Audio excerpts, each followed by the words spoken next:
नमस्कार, मैं हूं विनोद लांबा और आप देख रहे हैं शामली विधानसभा सीट से किस्सा कुर्सी का सीएम कौन। शामली विधानसभा सीट 2011 में जिला बना, लेकिन जिला के हिसाब से जो सुविधाएं होनी चाहिए थी शायद अब तक नहीं पहुंची हैं। ये सीट कांग्रेस के पास है। पंकज मलिक साहब यहाँ के मौजूदा विधायक हैं। तमाम जनता हमारे बीच है, आपका स्वागत है। तमाम सवाल आप खुले मन से रख सकते हैं। दोबारा अगर आप लोग चुनाव विधायक जी ने जो जनता की समस्याएं सड़कों पर विधानसभा में सब लड़ी हैं, उन सारी चीजों को लेकर हम जनता के बीच में जाएंगे और उनसे वोट मांगेंगे कि हमारे काम के आधार पे हमने जो यहाँ लोगों की लड़ाई लड़ी, जो हमने समाज के बीच में रहे, जो उनका व्यवहार है, उसके आधार पर हम वोट मांगेंगे। मनीष चौहान है समाजवादी पार्टी से। आपका भी मनीष जी स्वागत है। घोषित उम्मीदवार हैं। आपके लिए समाजवादी पार्टी की सरकार थी, क्या मुद्दा है शामली विधानसभा के लोगों के बीच जो आप रखना चाहते हैं इस मंच से?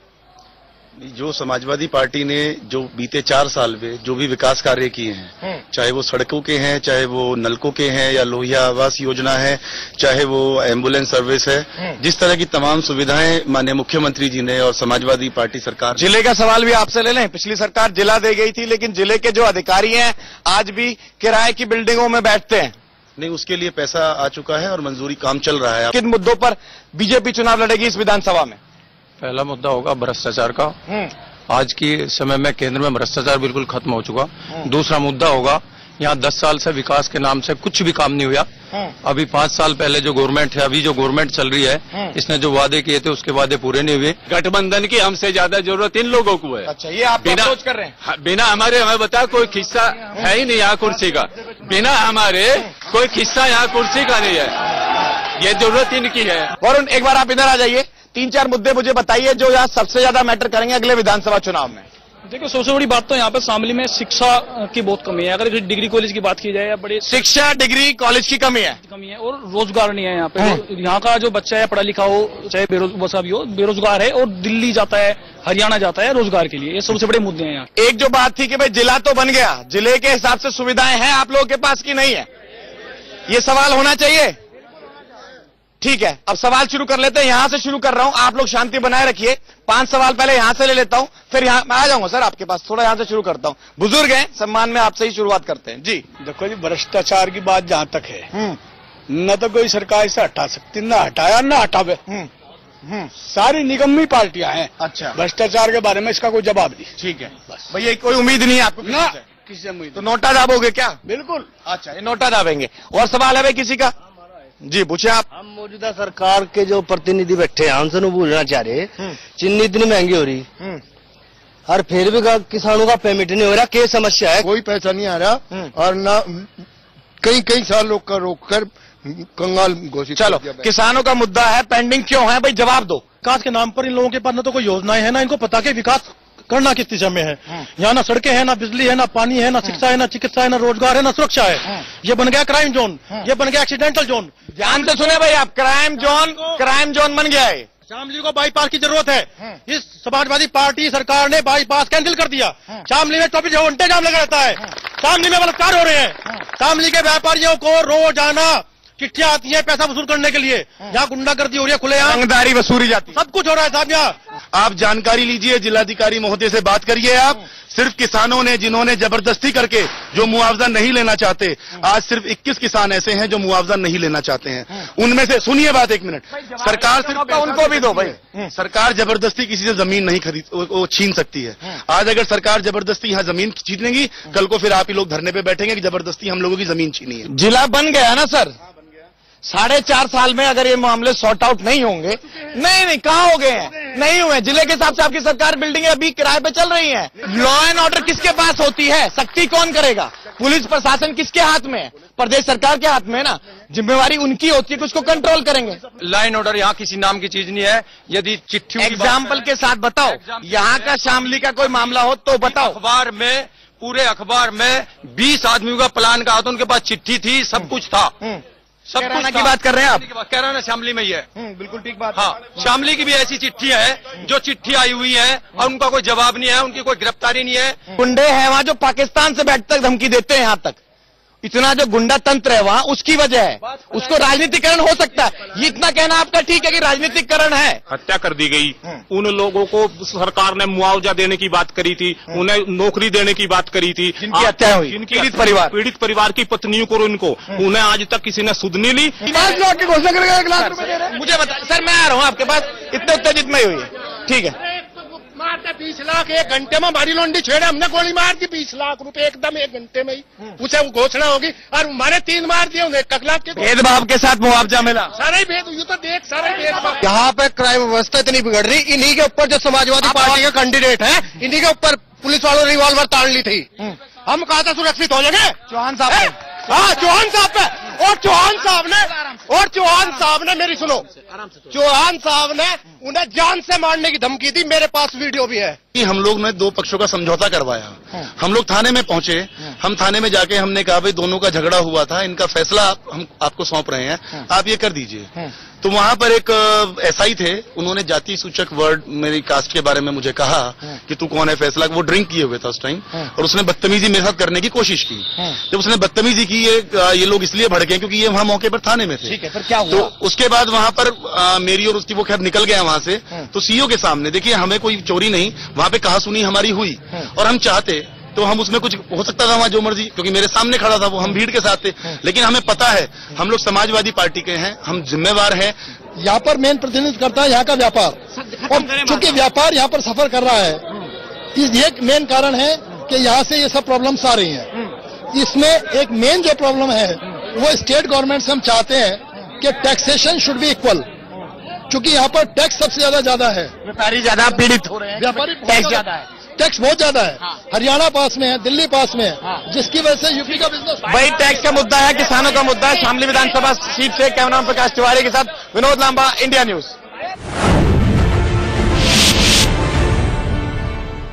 नमस्कार, मैं हूं विनोद लांबा और आप देख रहे हैं दादरी विधानसभा सीट से किस्सा कुर्सी का सीएम कौन। बीएसपी के पास ये सीट है 10 साल से। सतबीर गुर्जर जी मौजूदा विधायक हैं और इससे पहले ये सीट बीजेपी के पास थी। दादरी विधानसभा की बात करें तो अच्छा खासा एक एरिया ग्रेटर नोएडा का आता है, और आजकल अखलाक कांड की बात करें या जो पूरा गांव का है उसको लेकर भी ज्यादा चर्चा में है, लेकिन कोशिश करेंगे कि पूरी विधानसभा की बात हो। दादरी विधानसभा का चुनाव जो लड़ा जाएगा, किन मुद्दों के साथ, जनता के सवाल जवाब का सिलसिला शुरू करें। उससे पहले मौजूद नेताओं से आपका परिचय करा देते हैं। विधायक जी के प्रतिनिधि के तौर पर राकेश गौतम जी हैं, पूर्व जिलाध्यक्ष हैं। सबसे पहले आपसे शुरू करूंगा। विधायक जी 10 साल से हैं बीएसपी के लिए, अगले चुनाव में आप लोग जाएंगे, जनता से क्या कह के, किन बातों को या फिर किस क्रेडिट के साथ जो आपने किया हो वोट मांगेंगे आप? बहन जी के आशीर्वाद से यहाँ 10 साल से विधायक हैं। पूरा क्षेत्र बहन जी को पसंद करता है और बहन जी के नाम पर ही वोट करता है। विधायक जी ने अपनी विधायक निधि के अलावा सरकार से मिलकर पूरे क्षेत्र में जहाँ जहाँ भी जरूरत थी। कौन सी सरकार से मिलकर? बहुजन समाज पार्टी की सरकार में, जो पिछली सरकार थी, उसमें कई ऐसे गाँव है जहाँ धर्मशालाएं बनवाई, सड़कें बनवाई, खरंजे बनवाए और रोजगार भी दिलवाए। और इस 4.5 साल का, इस 4.5 साल की सरकार में जो समाजवादी पार्टी की सरकार है, पूरे क्षेत्र में गुंडाराज फैल गया है। प्रदेश में आपकी सरकार है, दादरी विधानसभा में क्या रहने वाला है अगले चुनाव में? देखिए, जैसा अभी राकेश जी बता रहे थे, पिछले 5 साल जब 2012 से पहले बहुजन समाज पार्टी की सरकार थी, तो सिवाय दलाली, कमीशनखोरी और गुंडाराज के कुछ नहीं हुआ।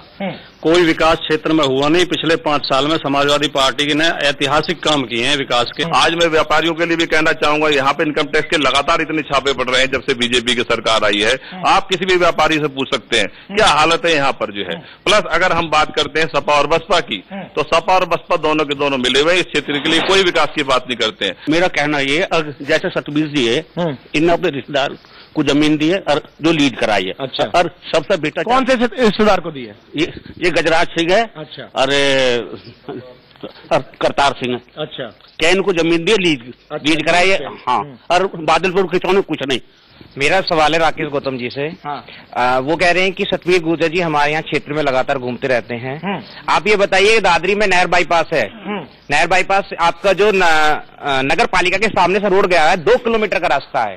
15 साल के अंदर उस रास्ते पर वो कितनी बार पहुंचे हैं? मैं बीजेपी प्रतिनिधि से एक सवाल पूछना चाहता हूँ। उन्होंने एक शब्द कहा था कि रोजगार बहुत दिए हैं हमारे जो सांसद जी ने, और ऐतिहासिक काम तो मैं पूछना चाहता हूँ कि वो रोजगार और ऐतिहासिक काम कहाँ हुए। चलो जी, और थोड़ा सा उसको आप डिटेल में बताइए। केंद्र सरकार की योजना अनुसार और सांसद निधि के अनुसार जितने विकास कार्य कराए जाने चाहिए, एक नहीं अनेकों उनकी निधि के 2.5 साल के अंदर 2.5 करोड़ रुपए उनकी निधि के द्वारा इस दादरी विधानसभा में खर्च। कहाँ लगा? वो सारी डिटेल आपको जिला कार्यालय से मिल जाएगी।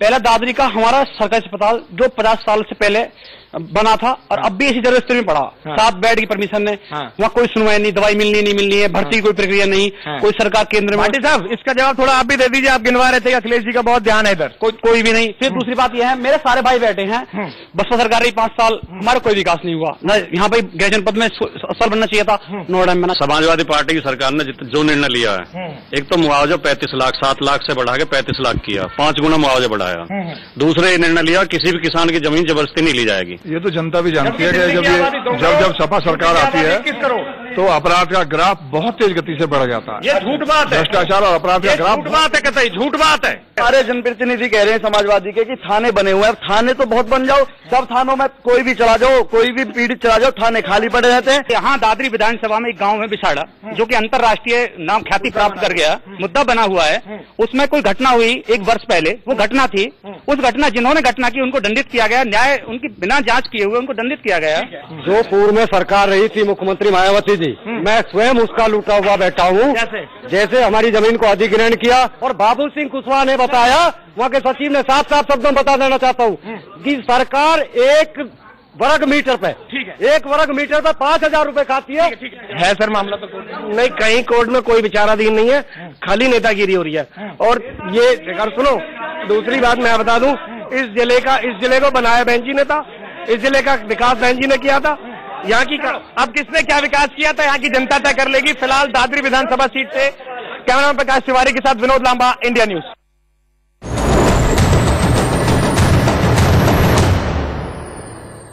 कुछ ऐसी पोस्ट हैं जहां से लगातार पाकिस्तान की तरफ से सीज़फायर वायलेशन का उल्लंघन होता और भारतीय फौज उसका।